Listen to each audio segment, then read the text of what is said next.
Hola, soy José Javier Hombrados y nada, soy el director de deportes de la institución SEC y hoy pues estamos aquí vamos a estar, os nos va a presentar el director de la cátedra de la Universidad Carlos José Cela, la charla online de los Juegos Olímpicos, de todo lo que es la historia de los Juegos Olímpicos desde la antigüedad hasta los actuales.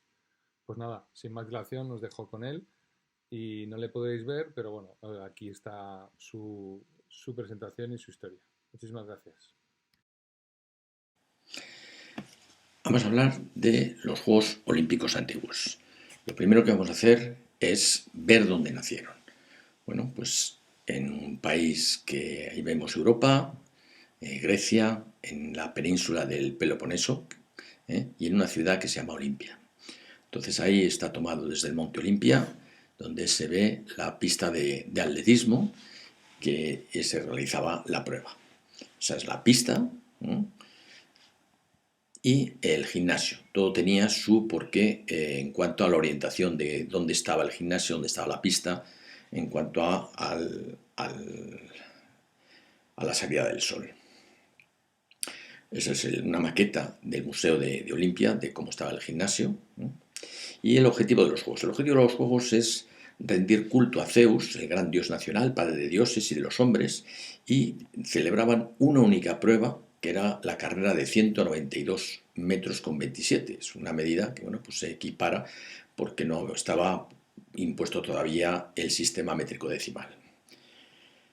Los primeros juegos se realizaron en el 776 años antes de Cristo, y donde el primer campeón, bueno, pues un tal Corebos, y corrían descalzos y desnudos, y por lo tanto no permitían participar a ninguna mujer.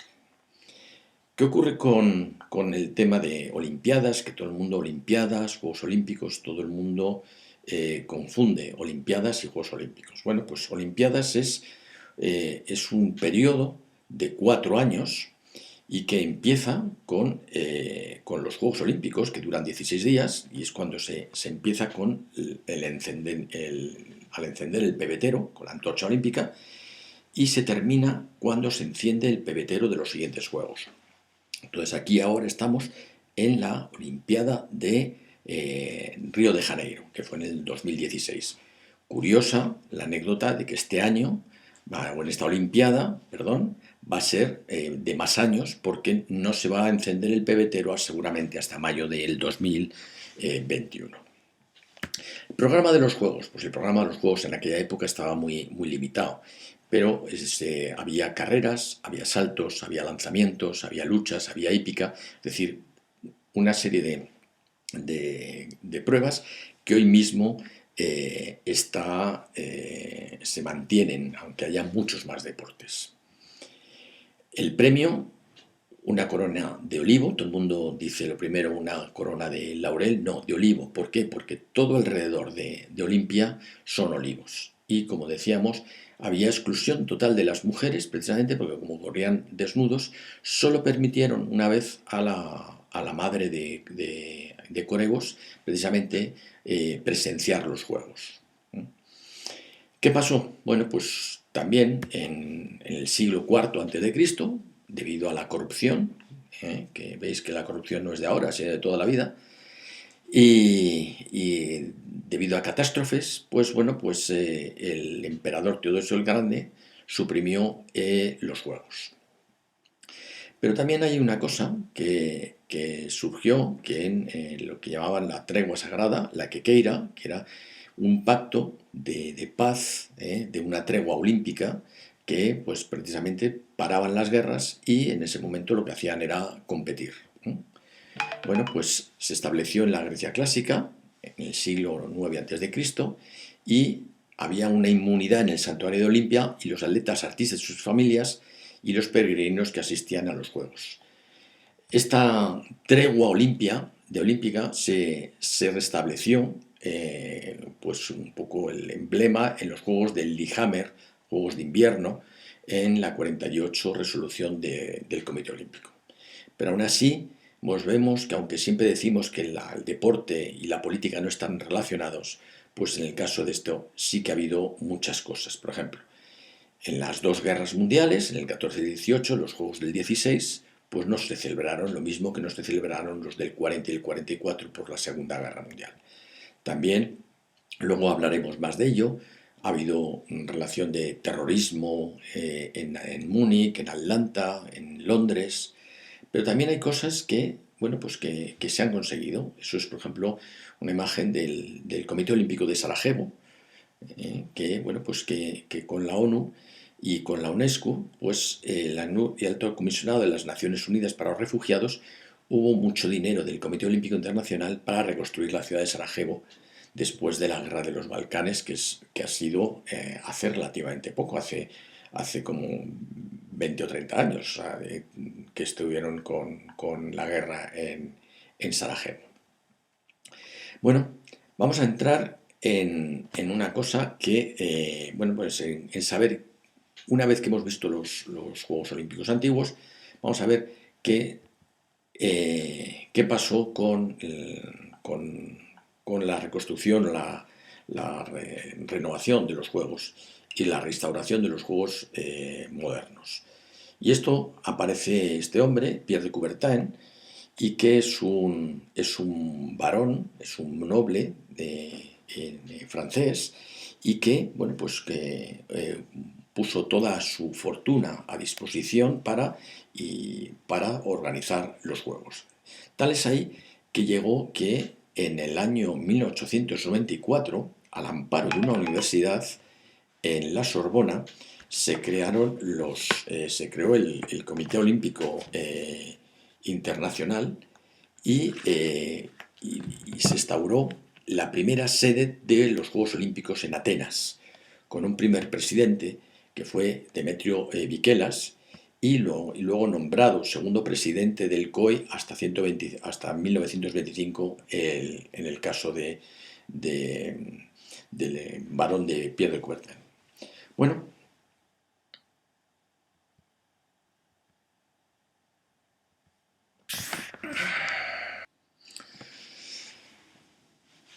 vemos el movimiento olímpico, que es un conjunto de organismos, personas, instituciones que participan del olimpismo, se atienden a los postulados de la Carta Olímpica, que es donde se recogen todos esos principios. La Carta Olímpica son normas y disposiciones del movimiento olímpico y sus actividades. Vemos, por ejemplo, que se establece una bandera donde hay 5 aros con distintos colores, el azul para Europa, el negro para África, el rojo para América, el amarillo para Asia y el verde para Oceanía. Pero realmente hay 6 colores, porque el blanco también forma parte de esa bandera. Hay un lema olímpico que es más lejos, más alto, más fuerte, que se le atribuye a Pierre de Coubertin, pero no es a Pierre de Coubertin, sino que es a un cura franciscano, Henri Didon, que es el que lo ideó y se instauró.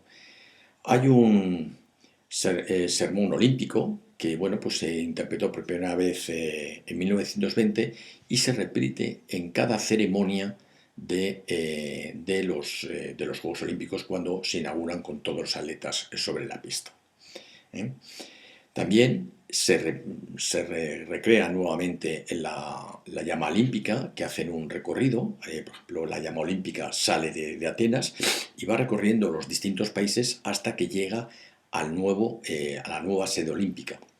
Entonces, la primera vez que se instauró esta llama olímpica en representación de los Juegos Olímpicos antiguos fue en Berlín de 1936, de la idea de Karl Diem.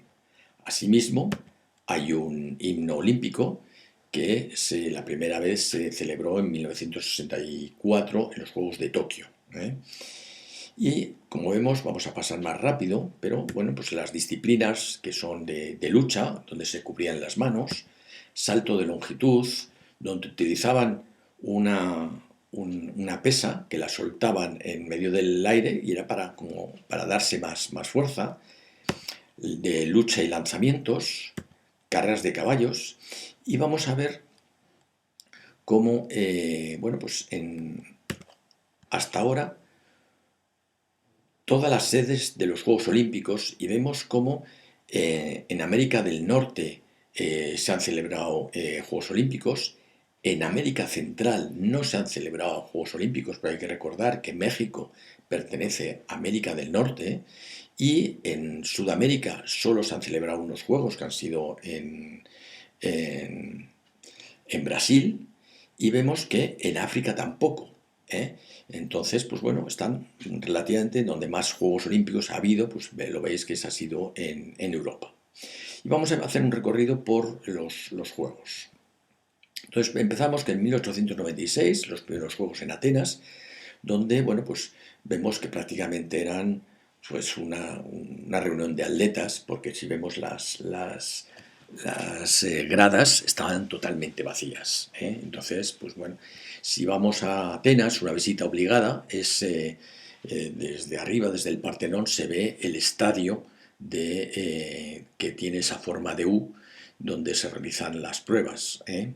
¿Vale? Luego ya pasamos a 1900, que se hace en París, donde ya hay la primera vez que se representa a la mujer jugando al tenis. En 1904, en San Luis, se hacen unos Juegos Olímpicos, y donde al mismo tiempo se hace una exhibición de lanzamiento de jabalina y tiro a un arco de jornadas antropológicas con indios que estuvieron pues, realizando todo tipo de actividades como tiro del arco, lanzamiento de jabalina, etcétera, etcétera. En 1908 se hace en Londres, que ya vemos que París y Londres nos acordamos de esos nombres porque van a repetirse a lo largo de la historia varias veces, en donde hay bueno, pues, distintas pruebas, y vemos en la parte de abajo donde un Dorado Petri se cae a 5 metros de la meta, le ayudan a levantarse para que entre, y entonces lógicamente le es descalificado por esa ayuda al final de la prueba. Pasamos a 1912, en Estocolmo. Vemos como, por ejemplo, el salto de longitud, Jim Thorpe, que fue un atleta al cual se le sancionó posteriormente porque después de los Juegos tuvo la mala idea de servir para temas publicitarios, y le quitaron todos los títulos, que luego posteriormente, después de su muerte, le devolvieron. Vemos como el salto de longitud es sin carrera, como habréis hecho a lo mejor en alguna prueba en el colegio. En 1920, en Amberes, donde vemos que el fútbol aparece y desaparece a lo largo de la historia. Y pasamos a unos juegos que ya empezamos a tener bueno, pues ciertos recuerdos que nos van a sonar, que son en 1924, ya París segunda vez, y empiezan Chamonix, porque se juntan los Juegos Olímpicos de invierno. Se empiezan a hacer, hasta entonces los Juegos Olímpicos de invierno no existían, había unos juegos, unas competiciones, y se absorben. Y ese que aparece en la foto es una persona que, si os digo, se llama Johnny Weissmuller, no os sonará, pero si os digo que es Tarzán, pues bueno, ya os sonará. Es el primer Tarzán de la historia, y que le contrataron después de ganar la medalla de oro en natación, y para ser, bueno, pues hacer de Tarzán en las películas. En 1928 se celebran los Juegos Olímpicos de Ámsterdam y San Moritz, y en donde se readmite a los alemanes en los Juegos porque estuvieron castigados por la Primera Guerra Mundial. Pasamos al 1932, Los Ángeles. Los Ángeles también va a ser una cita que se repite a lo largo de los Juegos, y el Lake Placid. Vemos, por ejemplo, el salto de altura, cómo se hace por lo que se llamaba rodillo ventral. Es una forma de salto que antiguamente se hacía, y vemos cómo se desarrolla. Y pasamos a unos juegos que marcaron muchísimo, porque fueron en 1936 en Berlín, conjuntamente con los de Garmisch en deportes de invierno. Vemos a la izquierda cómo lo que sería ahora una cámara diminuta, bueno, pues en ese momento lo utilizaban para hacer las cámaras de fotos. Y aquí la verdadera historia, hubo dos estrellas que brillaron especialmente de mi punto de vista. Uno, Jesse Owens, deportista negro norteamericano que compite y gana 4 medallas de oro en 100, 200, salto de longitud y relevos 4 por 100.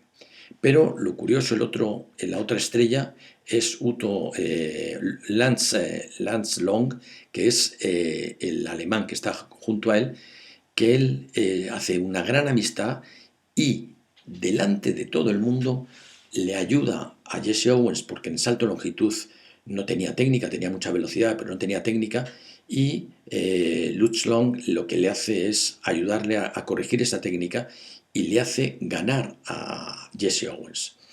Jesse Owens luego, cuando volvió de ganar, pues no fue recibido en aquella época, había muchísimo racismo, y cuando volvió no le recibió, como pasa ahora, pues su presidente norteamericano, y volvió a trabajar como ordenanza en los bajos y viviendo en los bajos de una universidad.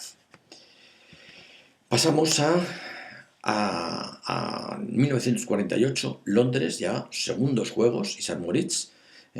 Entonces ya vemos cómo, por ejemplo, en el caso del ciclismo, llevaban lo que se llamaba los tubulares, es decir, las cámaras y las ruedas alrededor del cuello, para que si tenían pinchazo eran ellos mismos los que se la tenían que cambiar. Pasamos a 1952, donde un corredor que fue muy emblemático, que es Emil Zatopek, le llamaban la Gacela. La que está en el medio, haciendo esas cabriolas, era la mujer que hizo esa cabriola precisamente al saber que su marido había ganado la medalla de oro. En el caso de la derecha, Jean Boitou, que al ganar la medalla de oro en natación, su padre se tira vestido a la piscina para darle un abrazo. En 1956 se celebran los Juegos de Melbourne y Cortina d'Ampezzo en Italia, los Juegos de invierno. Y pasamos directamente a los Juegos de Roma. Los Juegos de Roma se dan dos circunstancias. Aparece un negrito africano que se dispone a correr la carrera de maratón, que sabéis que son 42 kilómetros y 192 metros, y que, bueno, pues que la corre descalzo y la gana. Pues bueno, pues y luego a la derecha, pues lo mismo, veis una persona que es Mohamed Ali, que fue cuando se convirtió al Islam, que previamente se llamaba Cassius Clay, y que ganó la medalla de oro y luego se convirtió al profesionalismo, se pasó al profesionalismo del boxeo, y le quitaron los títulos de campeón del mundo por no querer ir a pelear a Vietnam. Luego se volvió a la competición, pero ya no fue lo mismo. En el año 60 también se instauran los Juegos, el Comité Olímpico Internacional Paralímpico, para los Juegos con discapacitados.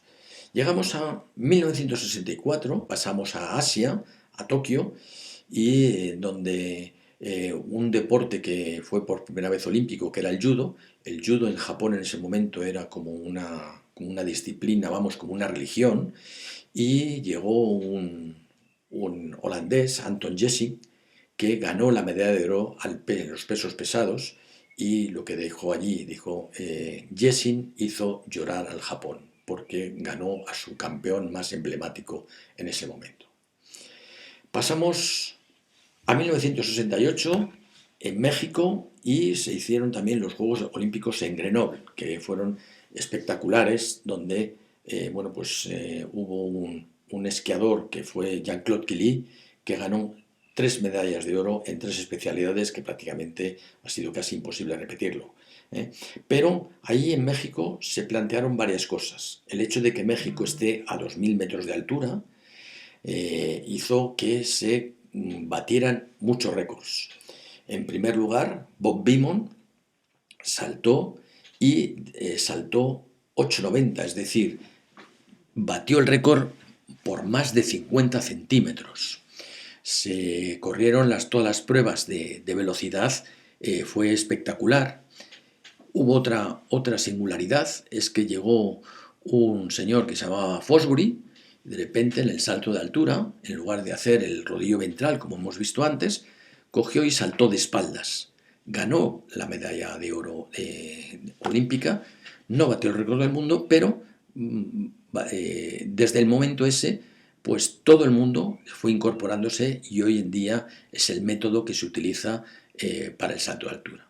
Pero también, como hemos dicho antes, la política volvió a aparecer con muchos sitios. En este caso, en la izquierda, dos corredores, Carlos y Smith, en la prueba de 200 metros lisos, que quedaron primero y tercero, sacaron con un puño de un guante negro para reivindicar el Black Power, un poco la problemática del racismo en Estados Unidos. Como consecuencia de ese acto, le quitaron las medallas y les echaron de la Villa Olímpica. Hubo un reportaje posteriormente en Estados Unidos que nunca volvieron a poder trabajar en Estados Unidos en ningún sitio.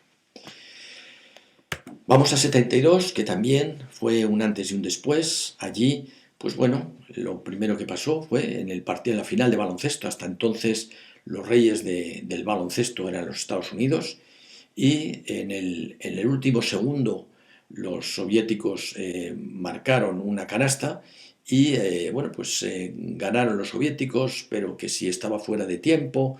El caso es que le dieron la medalla de oro al baloncesto a la Unión Soviética, lo que era antes Rusia, y los Estados Unidos no fueron a recoger la medalla de plata. También hizo historia para España, que lo que pasa es que aquí no nos enteramos porque era de madrugada. En Sapporo, en el año 72, un desconocido para todo el que no fuera del esquí, que era Paquito Fernández Ochoa, que batió en la prueba de slalom especial y ganó la medalla de oro olímpico, y aquí nos enteramos de madrugada.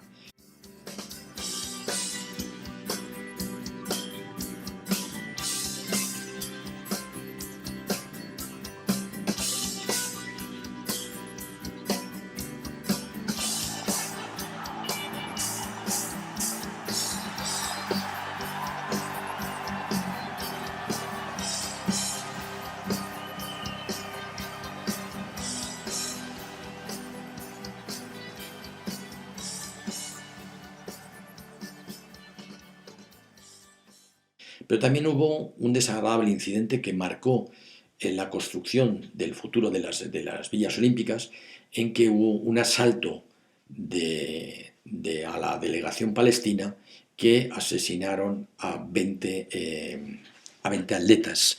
Y desde entonces todas las villas olímpicas han empezado a ser un búnker. Antes eran sitios más o menos abiertos. El mundo veía, esperábamos por lo mejor y temíamos lo peor. Septiembre 5 de 1972. El terror fue el principal protagonista. Las Olimpiadas de Múnich, Alemania, fueron hechos por la paz y para disfrutar. En 1936 se celebraron los primeros Juegos en Berlín, donde Hitler los ocupó como su principal espectáculo. Pero en esta ocasión era una nueva era para los alemanes. Los juegos arrancaron y ahí conocimos a un estadounidense como Mark Spitz, quien obtuvo 7 medallas de oro. Eran aproximadamente las 4:30 de la mañana. 8 individuos vestidos de atletas escalaron por la reja para acceder a la Villa Olímpica. Una vez adentro, con maletas de atletas que estaban llenas de los atletas israelitas. Los 8 terroristas del grupo denominado Septiembre Negro secuestraron a 11 atletas. El primero en morir de manera instantánea fue el entrenador de lucha, Moshe Wimberg. Joseph Romano, atleta de levantamiento de pesas, fue el segundo asesinado. Los otros 9 continuaban secuestrados. Tras varias horas de negociación, por fin los terroristas accedieron para salir y ser llevados a una base aérea militar muy cerca de la villa. Tras un intento fallido de lograr el rescate, Aquella base aérea se volvió un caos. Los otros 9 atletas y los terroristas fallecieron. Tras la tragedia, los atletas y el público se unieron en un homenaje masivo para los miembros del equipo israelí fallecidos. Como muestra de duelo, durante el acto la bandera olímpica se hizo a media asta, junto con la mayoría de las banderas de los países presentes en los Juegos, a excepción de los países árabes. El equipo israelí dejó los Juegos al igual que el egipcio por temor a represalias. Los Juegos continuaron, pero aquel septiembre negro de 1972 será recordado como el día que cambió el mundo de los Juegos Olímpicos. Pasamos al año 76 y se hicieron los Juegos Olímpicos de Montreal, en Canadá. Y allí fueron, anécdota, 3 cosas fundamentalmente. Una, Nadia Comaneci. Nadia Comaneci es una rumana que en ese momento tenía 14 años y ganó en todo lo que participó, pero fue la primera atleta a la que se le adjudicaba un 10 en las pruebas gimnastas. A la derecha, Juan Torena, un corredor cubano, en el que ganó 400 y 800 metros lisos, que eran 2 pruebas que estaban como prácticamente decían que eran casi incompatibles, y que, bueno, pues este hombre, en lugar de dedicarse a hacer dinero por el mundo, volvió a Cuba, montó una gran escuela de donde han salido muchísimos atletas.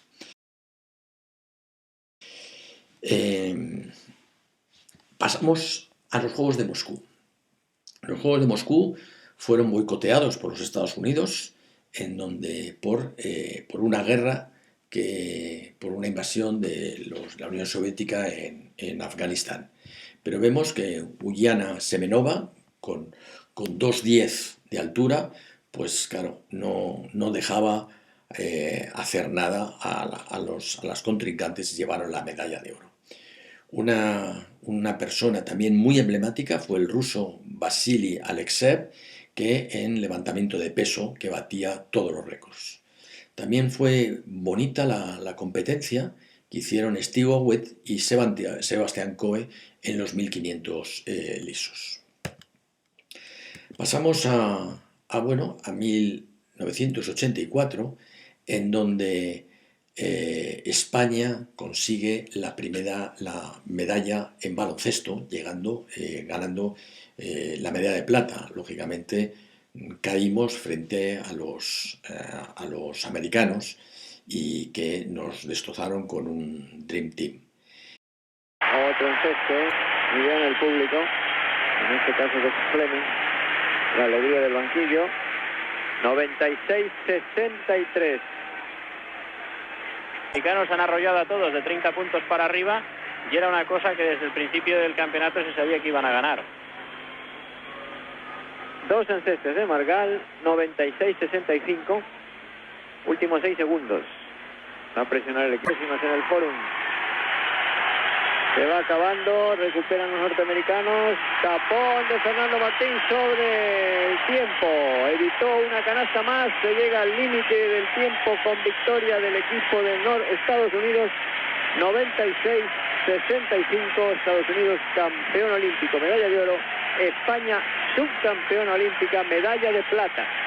Un partido que no ha tenido excesiva historia, un partido en el que los españoles han salido a jugar el papel de subcampeones olímpicos desde el principio.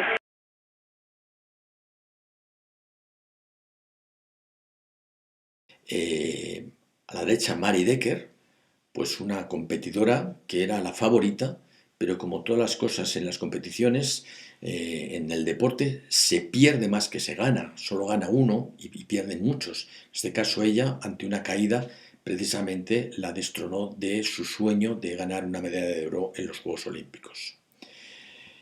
También aquí nació una estrella, que es Carl Lewis, que ganó y repitió la hazaña de Jesse Owen años atrás, ganó 100, 200, longitud y 4%. Pero ya la diferencia grande es que Carl Lewis, a consecuencia de esas 4 medallas, se hizo multimillonario.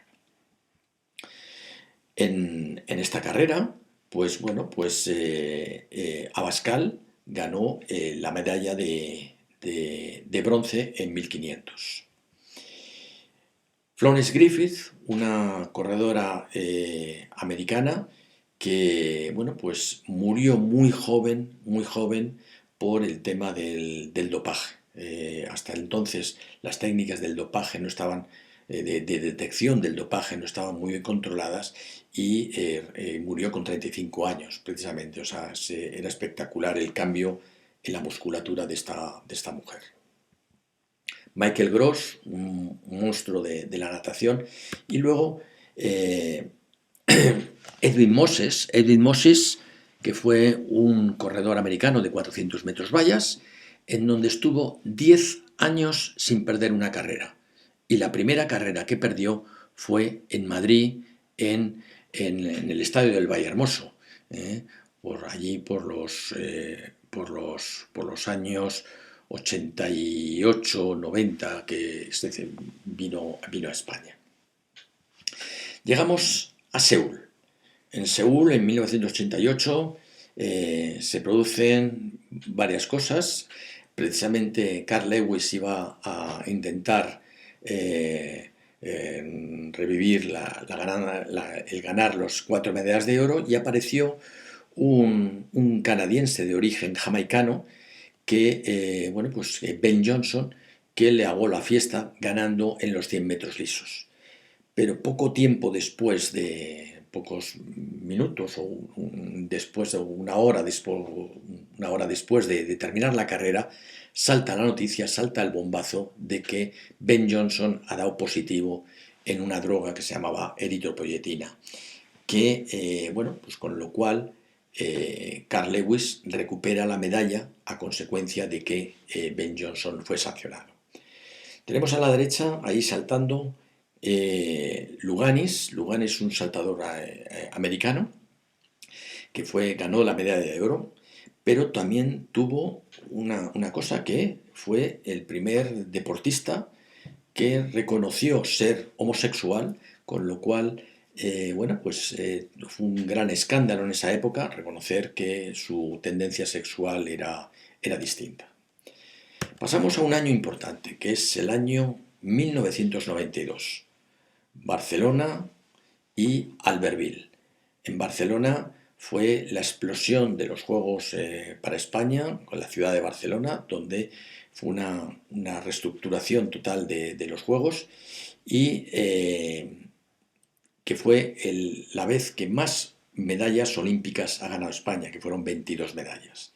Y también en Albertville, porque la hermana de Paquito Fernández Ochoa, 20 años después, gana la medalla de bronce en slalom gigante. Pasamos al año 1996 y ya en el año anterior, en los Juegos Olímpicos anteriores, ya empiezan a diferenciar los Juegos Olímpicos de invierno y de verano, y se van alternando cada 2 años. Y vemos aquí en el año 94 se organizan los Juegos de Lillehammer, que ya ha habido varias veces, se han celebrado en el mismo sitio, y se hacen los de Atlanta en 1996, donde hubo precisamente un atentado en los propios Juegos. Se llamaron los Juegos de la Coca-Cola porque prácticamente patrocinaron todos los Juegos. Pero hubo una cosa que fue curiosa, que el Comité Olímpico Internacional no le gustó nada, es que varias instalaciones deportivas se construyeron, se compitieron en los Juegos y se destruyeron tras los Juegos.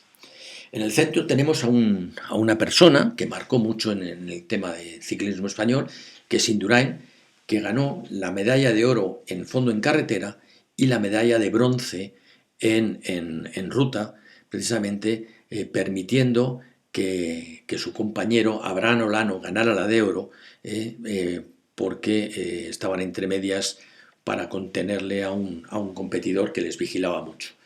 El competidor le vigiló a Indurain y dejó escapar a Abraham Olano, que al final ganó la medalla de oro, e Indurain pues luego en el último momento atacó y ganó la medalla de plata.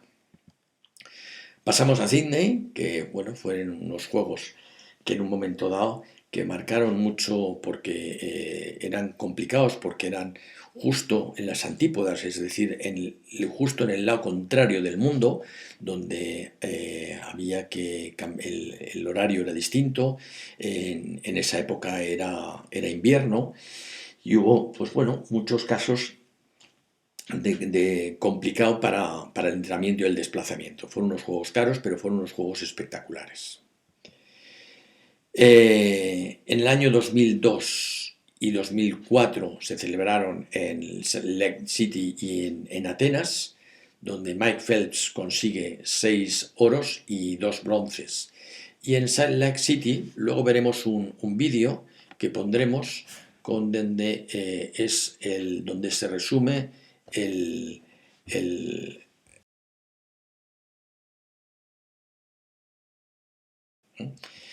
Pasamos al 2006 en Torino, en 2008 en Pekín, y en donde, bueno, pues tenemos ahí uno de los que nos dio una de las medallas de oro, que es Nadal, ganando la medalla de oro en individuales.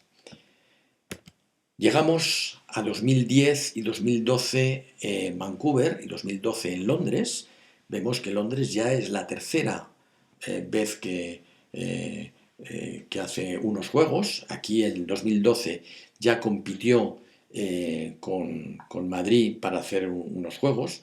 Hay que recordar que Madrid se ha presentado en varias ocasiones. En el año 74 se presentó para organizar los juegos y no lo consiguió.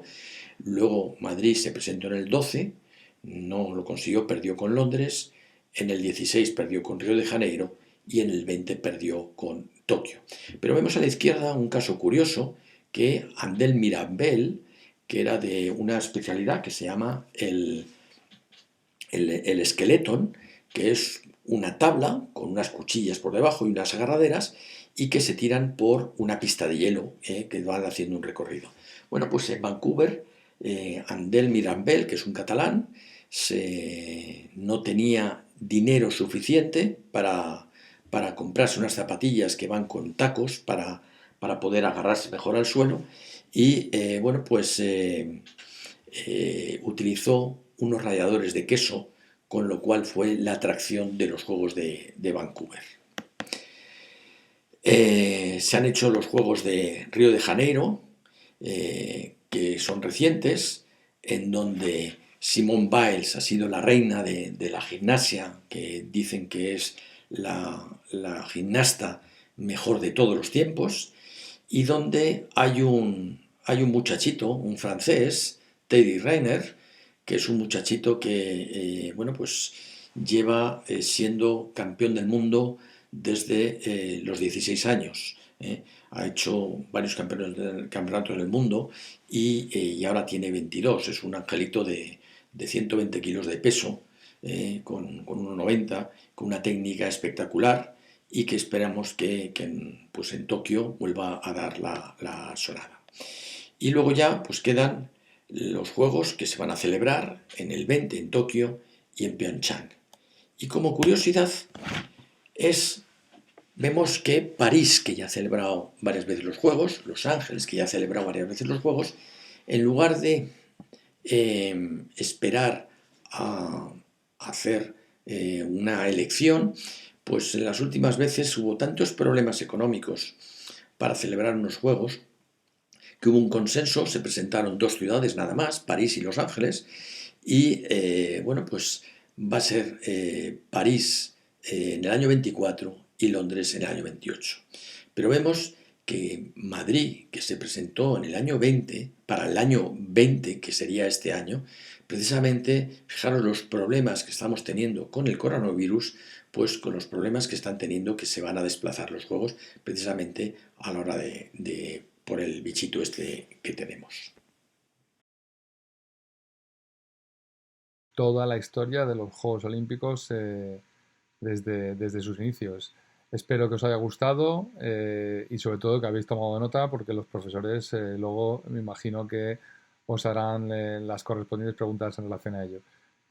Intentaremos continuar con este tipo de charlas un poco más dinámicas, con deportistas de olímpicos relevantes de nuestra historia en España, que puedan estar en contacto con vosotros y puedan charlar y contaros su experiencia personal en directo.